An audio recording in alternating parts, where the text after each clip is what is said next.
Hey all you cool cats and kittens, it's Carole at Big Cat Rescue. And today was such a sad day because of losing Grace that I just felt like I had to come out here and reconnect with the cats. And I know so many of you are probably feeling the same way.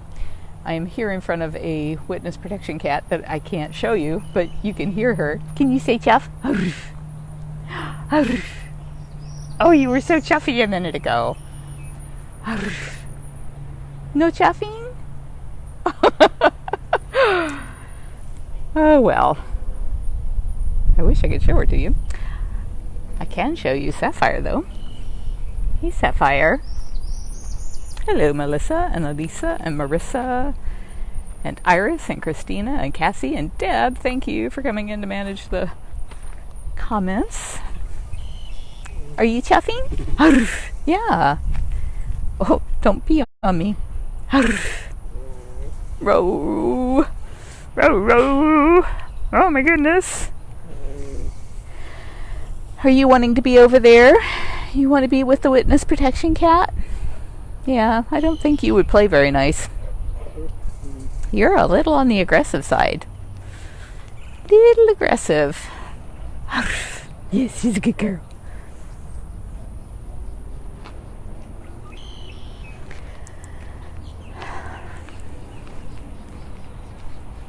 Oh, Liz, you're not kidding. It was a sad day.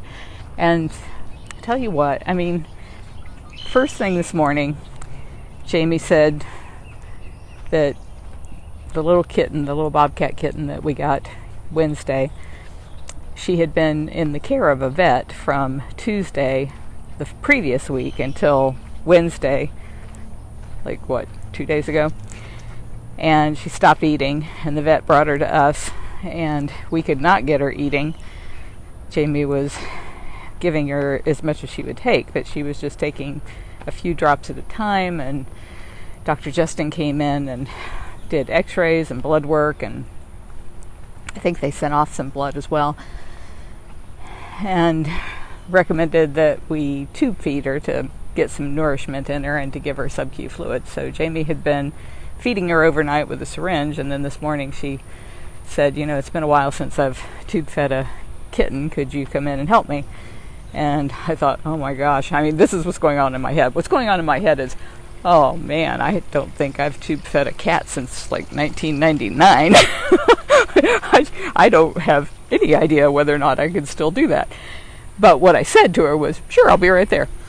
And hey, Jasmine Tiger. Oh, goodness, everybody's so sleepy. Yeah, so sleepy. So I came in and I tube fed her, and it went really well. I mean, she was very weak, and she's raspy. She didn't have a lot of snot, but her lungs sounded horrible. And she was kind of breathing hard, and has been, but it was worse today.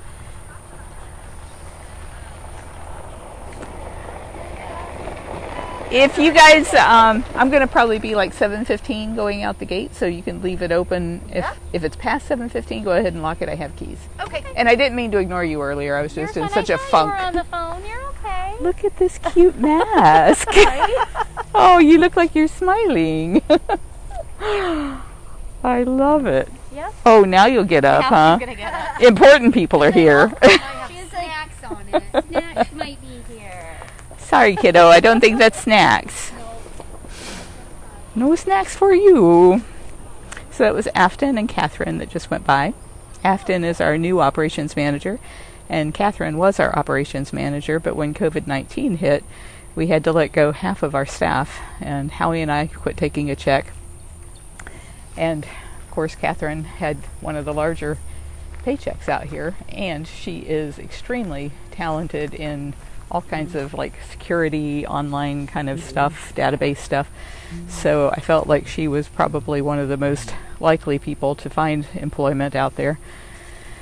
And she still volunteers here, which says an awful lot about her integrity. So anyway, we tube fed her, and it went a whole lot better than I expected. I mean, like a whole lot better. She was just so easy. And usually they're like, well, she was wrapped in a towel and Jamie was doing an expert job of holding her still, but usually they are kicking and screaming and trying to chew the tube in half and everything else. And bobcats have really sharp teeth, and it's a huge risk if they bite that tube in half. They could swallow it, so you got to be prepared to like reach right down their throat and all those sharp teeth. Hey, Luana, thank you. And she didn't do any of that, thankfully. So that went a whole lot better than what we anticipated. But we wanted to give her 30 mLs because she was on a schedule of eating like 5 or 6 times a day. And I stopped at like 23 because she just seemed like she was really uncomfortable. And sure enough, about 2 minutes after I stopped, she vomited up everything that I had given her, plus a lot of other crap that was in her stomach. God only knows what that was. Apparently, before she came here, they had tried to wean her and put her on whole prey, and she just wasn't ready for that yet. And so I suspect that she had stuff in her stomach that she was not able to digest. Hey, Kali, do you mind if we talk bobcats here while you're here?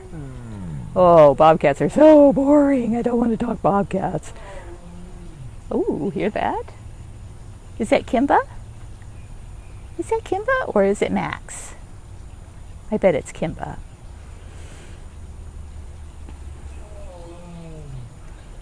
Hi. I see you back there.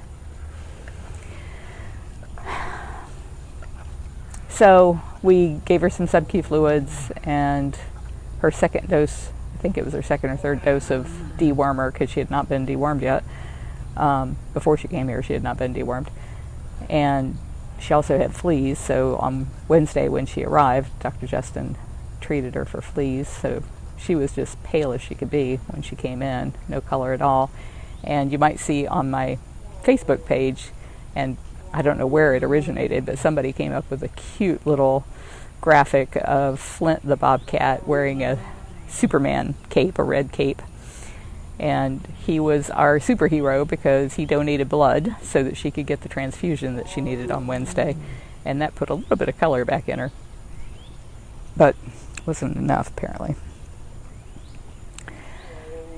So we gave her some water with her dewormer because we didn't want that to make her stomach upset. And then decided we'd just come back in 2 hours instead of waiting 4 hours and try her again. And when we came back 2 hours later, she took 10 mLs, 10 cc's. And now I'm losing track of time. And she vomited that back up. And then we went out a couple hours later, and we decided to open up a new can of milk in case there was something wrong with the milk. We didn't think so because we'd kept it refrigerated, but just in case. And the stuff that she was vomiting looked like it had the Nutri-Cal, the high-calorie stuff. It looked like it had some of that in it, and so we decided not to put it in the milk and just give her milk cut in half with water so that it would be really, really easy for her to digest.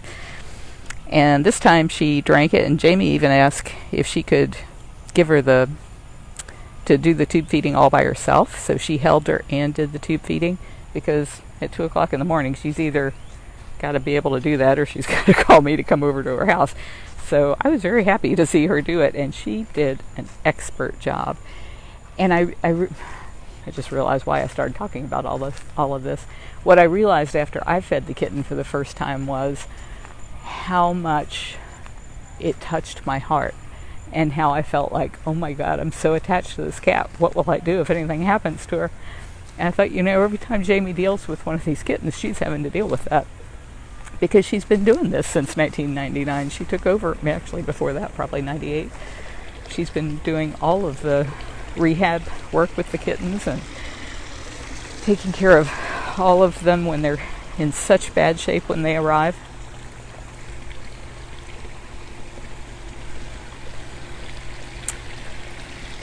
If you guys would, leave the gate open for me. Thank you. Oh, sorry, I just yelled right into the microphone. So it really gave me a new appreciation of what Jamie has to go through every time she takes on a new rescue case, because when you're the person responsible for making sure that they eat and that they get their meds, I think you have a much deeper connection to them than somebody like me who just sees that happening. It's got to be so very difficult. No, Cheryl, unfortunately, after the third feeding, the one that Jamie did, she didn't vomit. We were really happy about that. And Jamie texted the doctor to ask whether she should get sub-Q fluids again. And he said he thought so. And Jamie was really concerned about her breathing because, like I said, she was raspy, and she's been raspy, but it just seemed like it was heavier breathing today than it was yesterday. So she took a little video clip, sent it to Dr. Justin, and he asked if we would go and x-ray her again and see if there's something blocking her up. They did that yesterday. They couldn't find anything, but it just seemed so weird that she was being, in such distress. So Jamie loaded her up in a tiny little carrier. Didn't know they made carriers that tiny. And we were driving very slowly from the Bobcat Rehab Hospital up to the Windsong Memorial where the x-ray machine is, because we didn't want to jostle her and make her vomit again. And we got about halfway around the lake and she had a seizure and died. And so Jamie was afraid that she might be trying to vomit, and so she took her out of the carrier and was holding her sternal so that if she needed to vomit she could. But that's not what was happening. She was leaving us.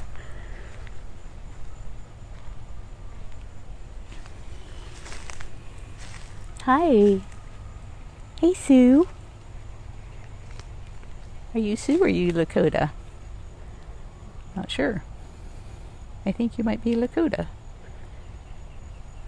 You got some feminine features going on there. Yeah. Oh, nope, you're Sue. That's why you're feminine.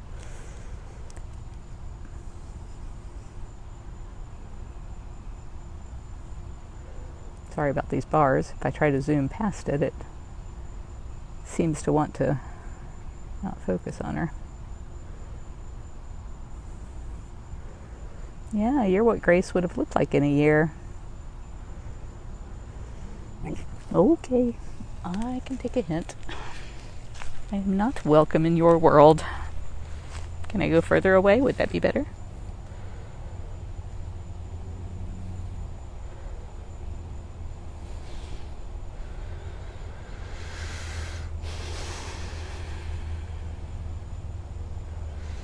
Yeah, it was really hard to see Jamie take it so hard, and it's been a really bad year with all these cats having that weird, oh goodness, the weird neurological diseases that we're seeing in the Florida bobcats, and not being able to save Casper or Pebble or Grace. It can really shatter your confidence. Nothing shatters your confidence, though, does it, Sue? Ooh, I see somebody who might be giving some scratches to our little breezy bobcat. Kitten Karma Herworth, works with Breezy Bobcat, who is 20 some odd years old, 23, 24 years old, because she can't groom herself. And so you can see she's coming over to get scratched with the scratcher. I'm going to do it from here so I can see her better. Where do you want me to take her? No, you're good right there.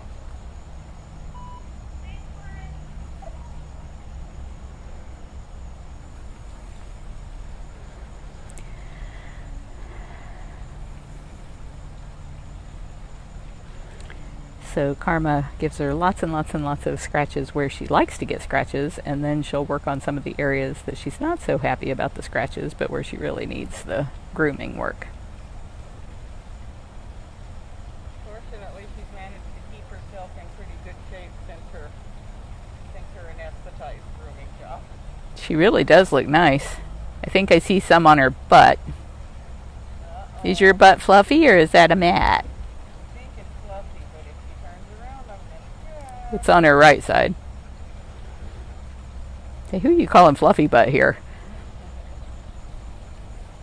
Whoa, you can tell she loves that.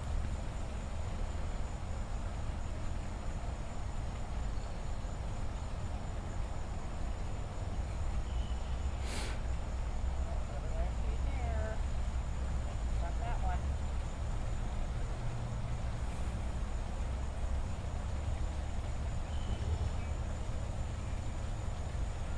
Is she purring?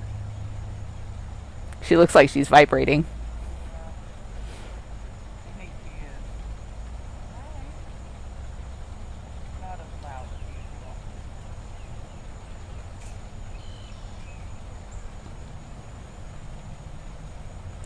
She is plump for such an old cat. Look at all that hair. Tammy, you made alive. Hey, Laura. She does love it, Karen. Yeah, I think you're right, Christina. You don't let me see your butt tonight.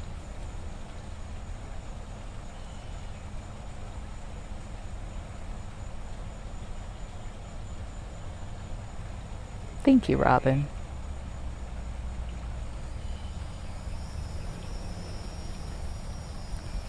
I mean, this is after Karma's worked a long day, and it's hot and muggy and buggy, and wearing those masks is unbelievably uncomfortable out here in the heat. But our people just love these cats and take such good care of them. I love them for doing it. Hi, Bill. Hey, Jennifer. Mary Jerome, hello. She is Terry. Hey, Sue.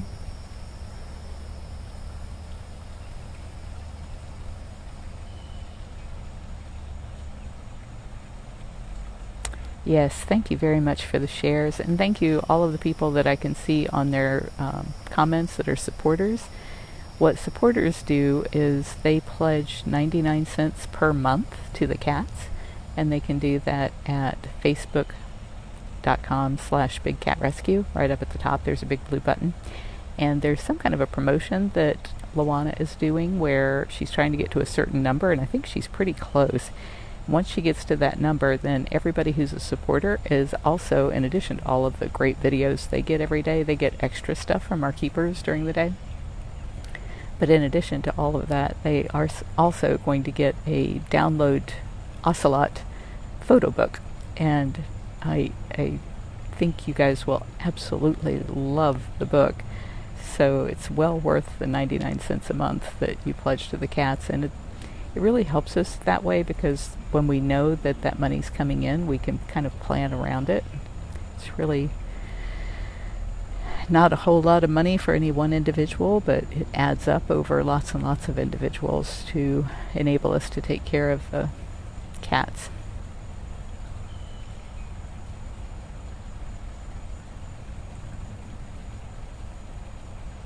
Thank you for saying it was the best 99 cents you ever spent. She is loving it. And I love the sun on her fur. It's so pretty.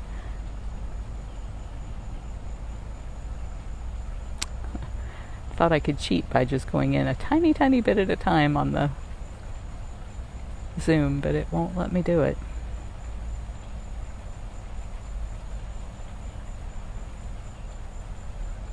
Thank you, Marcia and Melissa, for your recommendations of the supporter badge. And it also shows us that you're a supporter. So a lot of times with all of the hate that we've gotten from the people that believed what they saw on Tiger King, then we've had to create filters to filter out everything, and we approve comments as quickly as we can after they've been filtered.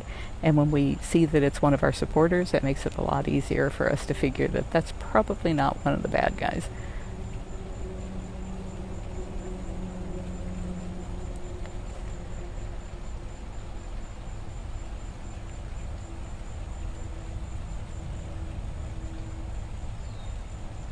Well, Jennifer, thank you.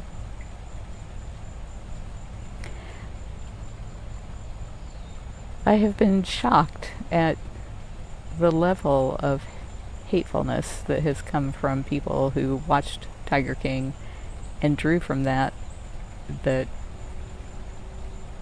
somehow a sanctuary that rescues cats is the bad guy, and a place that breeds them, pimps them out, and then kills them is the good guy. How did people come to that conclusion? That just blows my mind. But an awful lot of people did, and our people have been harassed and chased, and today there were helicopters, well, a helicopter. It sounded like there were two, but maybe it was echoing off the wall, just circling and circling and circling and circling, and it's like, for crying out loud. Hey, Jamie.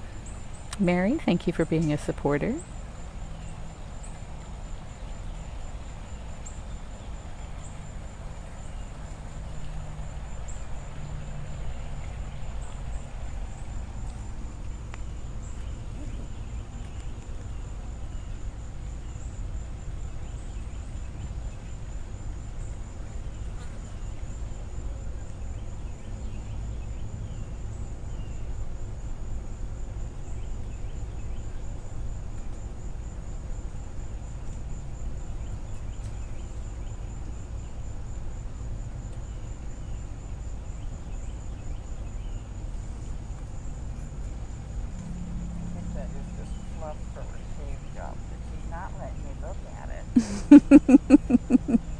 She's being very careful how she turns.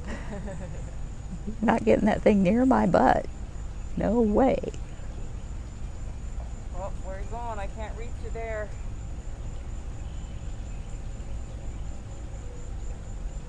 I can't reach you over there, sweet pea. It doesn't get any longer.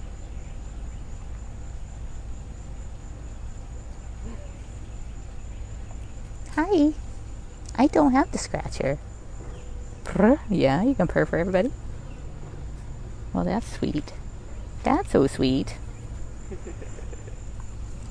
Get out of the way so Karma can get to you. Or we're going for a walk now, I see. Yeah, she usually takes me on a couple walks. Got to make sure Karma gets her steps in. Yep. Oh, I won't interrupt while we're doing that.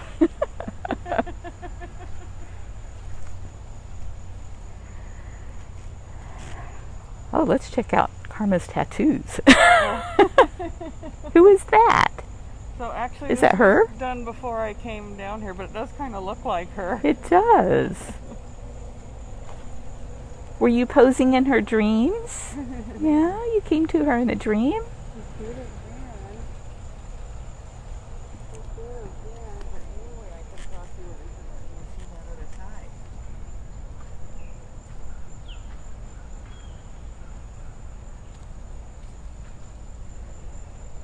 You know what I want, don't you? Oh, cats. Let's go see if we can wake up an ocelot. She sleeps all day. So now that night is coming, it's time.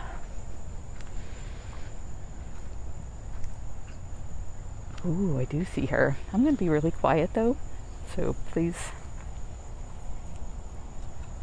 ignore that and just concentrate on her beauty.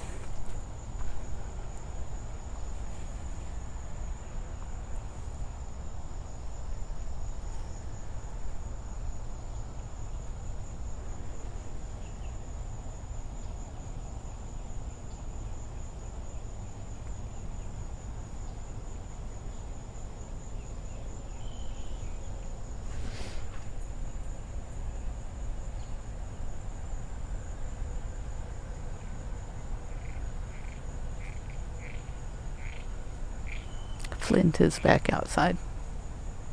Oh, I woke you up. I'm sorry. I shouldn't have answered that question.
I'll go see if I can find Flint. Hope I don't lose you guys. It's, I'm in the dead zone.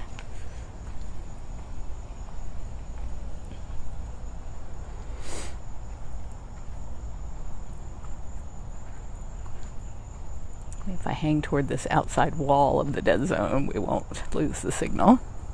I see you, Mr. Running Bear. Under your platform, staying nice and cool.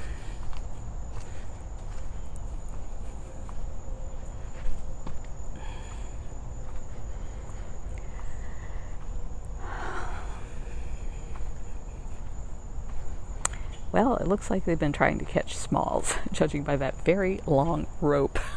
It tells me that they want to move her, and she's not falling for it.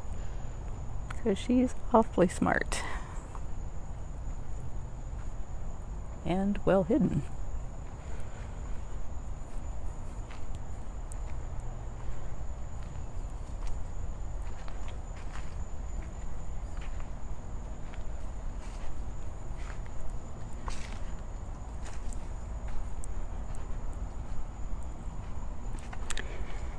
Fiona, we have about 55 cats, so it's a lot easier to remember their names than it was back in the 90s when we had 200 cats.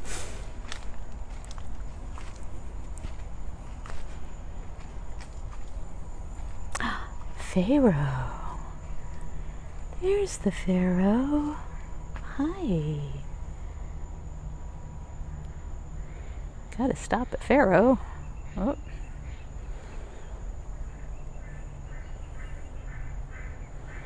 June 2nd. Is that right? Beth, I think, said that was Running Bear's birthday.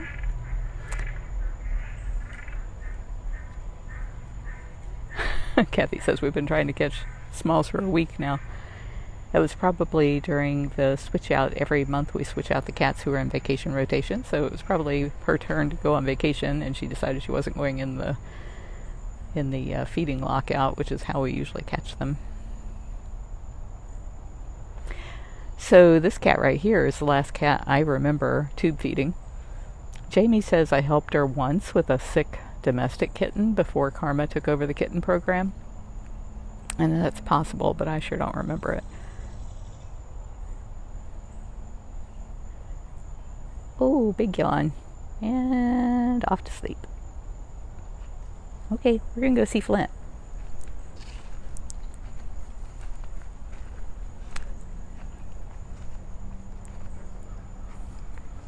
Flint the blood donor. Love that brave boy.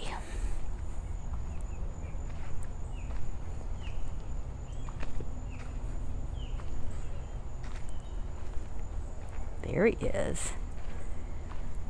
It's up on his hill. Can you guys see him back there on that big cave? I know. Oh, it's a person coming.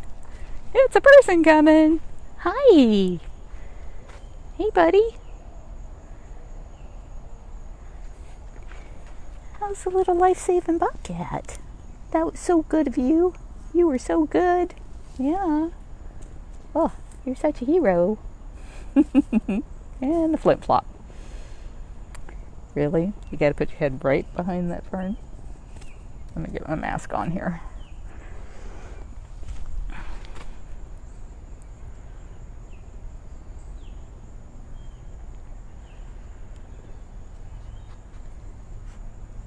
You're ridiculous.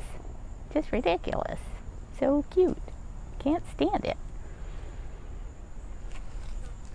And we'll bite the stick. 'Cause that's what bobcats do. Yep, he is a rock star. Oh, look at those teeth. You got some teeth, buddy. And claws. You showing all of that stuff off? Showing off all your stuff?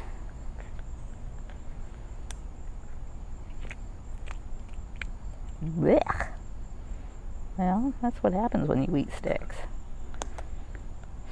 Hey, Judy. Hey, Matthew. Yeah, that's always, is it Kathy that said that? It's always the concern. If you have to catch them and take them into the hospital for something, even when it's to save their own life, there's always that risk that they're going to hate you forever. And another reason Flint was chosen was because we needed to do follow-up x-rays and diagnostics on him to make sure he was healing okay. So it served two purposes when he was in there. I don't know how much of that was live.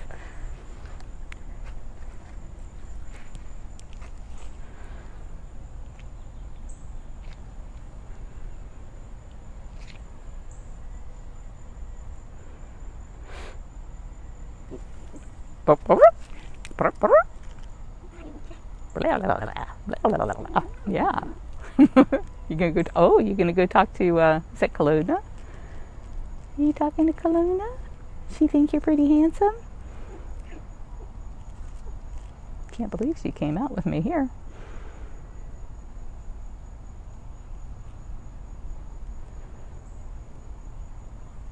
Yeah, I see what you're after. You want my cords? Can't have my cords.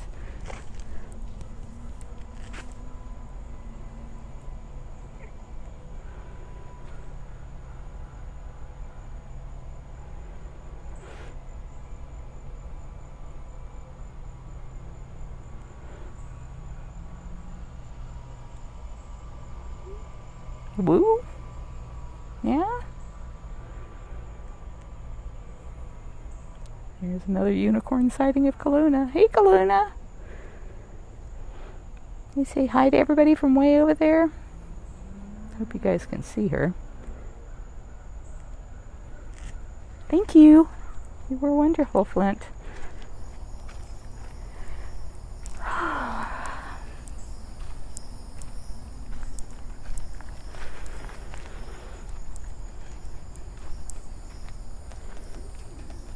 No, I heard you chirping at her.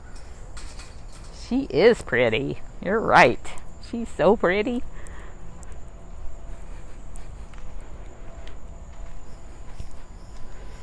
Still curvy boned. Huh. That's too bad. Hey, Teresa from North Carolina. Sue, we are still thinking about putting them together because from this vantage point, you might be able to see this on the right-hand side is Nabisco's cage, and on the left-hand side is Flint's cage. And so what we're going to do is right between the two there, we're going to put a tunnel, and we're going to put a divider, like right in the middle, and put fine mesh over it so they can't get a paw or an ear or a tail through and end up getting it chewed off by the other cat. And then if they start sleeping next to each other, that's usually a pretty good sign that they are going to get along. And then we'll do some supervised play dates and see how that goes.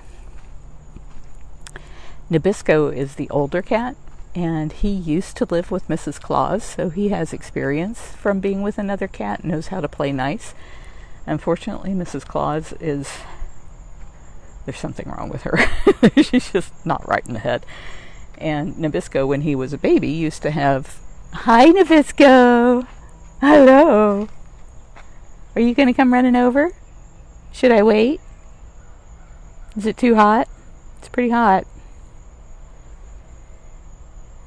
He used to have seizures, and when he would have a seizure, she would try to kill him. And so that didn't work out. But he hasn't had a seizure in forever, and he's bigger now. And he was never aggressive toward Mrs. Claus, so hopefully that will work out for the two of them. It's always nice when they can have a buddy, but cats are solitary by nature, so that rarely actually works out.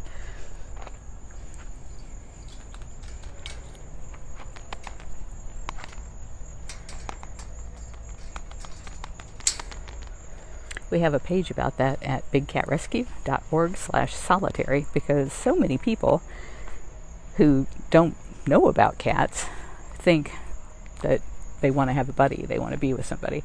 And most of the time, that is not the case. Where's the best place to see your beautiful face? Hi. I know. Miss Sheena.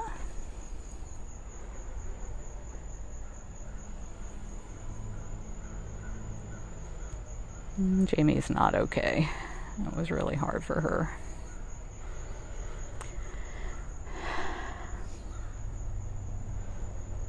just like me, she is in a position where she has to hold it together and not fall apart because everybody else around you is falling apart, and somebody has to be the person who keeps doing what has to be done. In her case, she needed to arrange all of the coordination with the state of Florida and the Florida Wildlife Commission and make sure that we do everything necessary to preserve her body in a way that the state lab can get the best results from the testing that they will do to see if there's anything we can learn from her passing.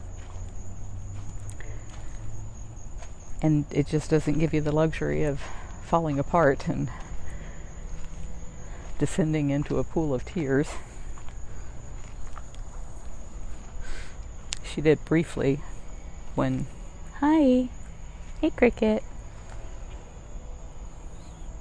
when Grace first passed, because it was just her and me, and she knew she was feel what she was feeling in front of me, but very quickly had to pull herself together for meeting people in the hospital.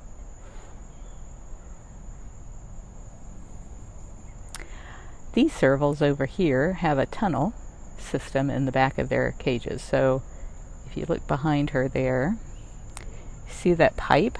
So that's a guillotine door. It goes into the other half of her enclosure. These enclosures are smallest ones for cats her size or bobcat size, which is like 20 to 40 pounds. The smallest size cage for those guys is 1,200 square feet. And then they have that tunnel system that can either join them to another cage, because a lot of our cats have more than one cage, or they can go to Funcation, which is 22,000 square feet. It's like a mall. So they can go over there and have that whole big space to themselves for a month at a time. Hello. So Ginger moved over here so that she can be easily transferred because she doesn't like to go in a cage. Hi. Yep. Not a fan of cages. When I say cages, she doesn't want to go in a transport cage. And so by putting her here, she can just go through the tunnel system in the back all the way around to Funcation. They do love the tunnels. If I were going to do this all over again, I would have just built tunnels everywhere. We wouldn't even have to have Funcation. You could just have miles of tunnel to run in, because that's the most fun thing ever. I think they like having the cage like all the way wrapped around them so that they feel safe, like nobody can get them, and yet they get to go see the most possible space.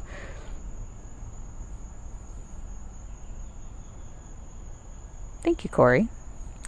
I think the cats like it.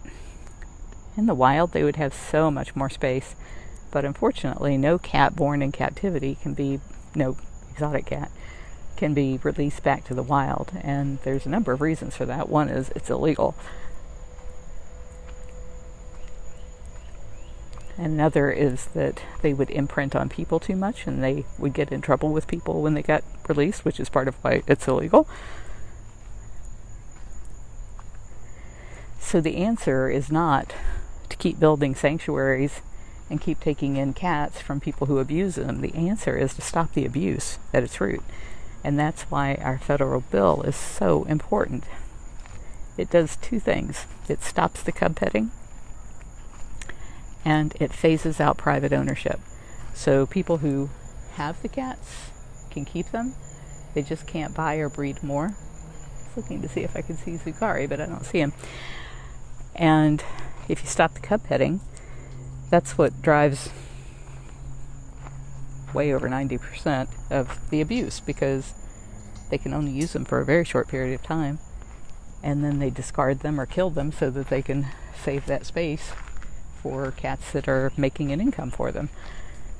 And the people who are paying to pet the cubs don't know. They think they're being lied to and told that it's conservation and that it's saving them from extinction, and none of that is true.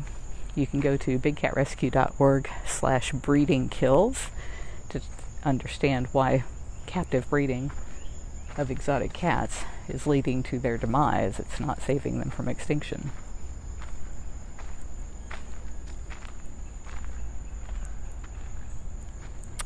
This is interesting. There are yellow signs here. There's yellow signs all over the place. We changed our shirt color system. Hi there, Mouser. Hi, did you get some enrichment?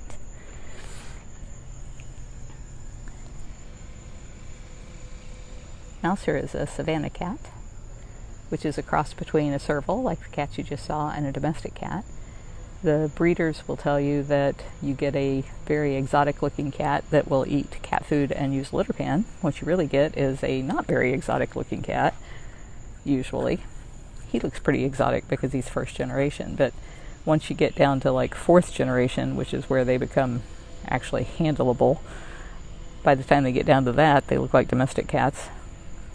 And they're wild as sin, and the biggest thing is they pee all over the house, because in the wild, cats have to mark their territory, and even though these guys 4 or 5 generations down, you'd think they were pretty far from the wild, but they retain that instinct for sure. And as soon as they get to be about 1.5 years old, they're peeing all over everything, and that's why people get rid of them so quickly. Yeah, it's not very nice to you to get rid of you just because you have to pee. It's not your fault if you want to pee on everything. He is cute. That toilet paper tube is some of his enrichment. When COVID-19 hit, our enrichment committee wasn't meeting.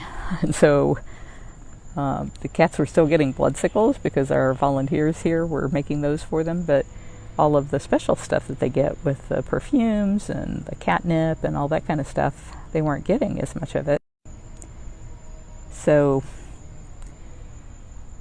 that's a call I got to take. So, we finally eased our restriction on coming in to do enrichment. We are limiting the number of people. They have to wear masks. They have to stay 6 feet apart or in other rooms of the building in order to make stuff for the cats. And they just came in Wednesday and did a bunch of that. So the cats are very happy with all their new stuff. I'm going to say thank you to everybody, and I got to go and take that call. Bye.